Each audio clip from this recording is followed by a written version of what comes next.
seen mbokk seen xarit Ousmane Ndiaye moo ñëwaat tey di leen présenter benn produit boo xam ni internet yi yàgg nañu koo laaj et ñu yàgg ci def ay résultats muy le produit boo xamante ni c'est pour l'impuissance sexuelle ñi nga xam ne dañoo amee azoospermie oligosperme ou bien problème infécondité ñu problème ñu am doom donc seen société Boga Bio indi lañ leen Max Fort produit boo xam ne tout ce qui est impuissance sexuelle ce qu'on appelle le dysfonctionnement érectile yow buy baax na ci moom la ñu ñëwoon rek présenté avec des résultats avérés da koy traité ba mu wér moom la ñu ñëwoon nag tey indil ko bokk internet yi muy sunu 5e produit boo xamante ni ñi ngi koy dugal ci sur le marché avec des résultats avérés tey la leen indiloon di leen joxaat ak daje ci beneen numéro ci beneen garab incha allah.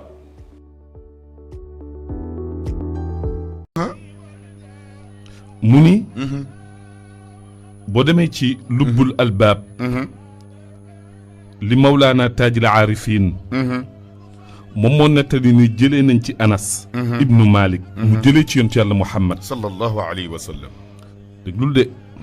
mu ni weeru rajab bu ñëwee man salla ngeen noté ko dina dugg ci seen YouTube dana dem yëpp directement di ngeen ko fa fekk man salla baada al maghrib fi laylatin min rajab 20 rakaatan du benn benn la yaqra'u fi kulli rakaatin fatihata alkitaabi wal ixlaasi wa sallama 10 taslimaat xafidahu llahu taala wa ahli beytihi wa iyaalihi min balaa'i dunya wa azaabi al axira kon boobu da ngay baax fii baax fële déglul man salla képp ku julli baadal maghrib ginnaaw timis weeru rajab bu ñëwee tànnal benn timis bu mu mënti doon boo ko mënee nag timis bu ne mais lu mu néew tànnal benn timis ci rajab boo jullee sa julli farata ba def say naafile ba pare nga jug nga naafile est-ce que ñaata ngay naafile mu ni 20 rakk ñaar fukki rakk est-ce que macha Allah 10 sëlmal kon da ngay julli ñaar sëlmal ñaar sëlmal ba 20 yi mat ba 20 yi mat est-ce que macha donc 20 rakk 10 sëlmal mu ni yaqra u nga jàng fii kulli rakaatin ci rakka bu ne fatihatal kitaabi fatiha nga jàng ko benn yoon est-ce que suuratal ixlaas yi nga jàng qul huwa allahu ahad benn yoon ñu ni waaw luy njëriñam Anas mooy nettali de mu ni ku ko def xafidahu wattu na ko wattu allahu yàlla taala mi kawe ndax moom kese mu ni déedéet wa ahli beytihi ak waa këram képp kuy njabootam yàlla wattu na ko rajab bi ba keroog rajab beneen rajab ba rajab bi di dellu si waat waaw ci lan la koy wattu allahu akbar min balaa i dunia ci bépp balaa accident feebar musiba lu mu mënti doon ñàkk lépp allahu akbar mooy sa at mi day neex bànneex nga ciy am xéewal musibaak yëpp yàlla dina ci musal yooyu yëpp li ko war rek mooy chehru ramadan mi ngi moom baax ba laal ñaari weer yi tos moo nag ànd ak ku baax yaxtaaju kullu jalisin min mujaanasatin min al majalisi faxtar man yu waaxiika borom ñaari kaale alxaaji Mansour bal xawmi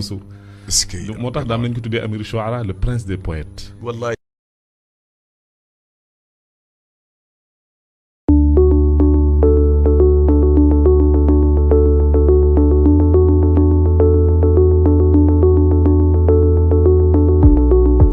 internet yi seen mbokk seen xarit Ousmane Ndiaye moo ñëwaat tey di leen présenter benn produit boo xam ni internet yi yàgg nañu koo laaj et ñu yàgg ci def ay résultats muy le produit boo xamante ni c'est pour l'impuissance sexuelle ñi nga xam ne dañoo amee azoospermie oligosperme ou bien problème infécondité ñu problème ñu am doom donc seen société Boga Bio indi lañ leen Max Fort produit boo xam ne tout ce qui est impuissance sexuelle ce qu'on appelle le dysfonctionnement érectile yow buy baax na ci moom la ñu ñëwoon rek présenté avec des résultats avérés da koy traité ba mu wér moom la ñu ñëwoon nag tey indil ko bokk internet yi muy sunu 5e produit boo xamante ni ñi ngi koy dugal ci sur le marché avec des résultats avérés tey la leen indiloon di leen joxaat ak daje ci beneen numéro ci beneen garab incha allah.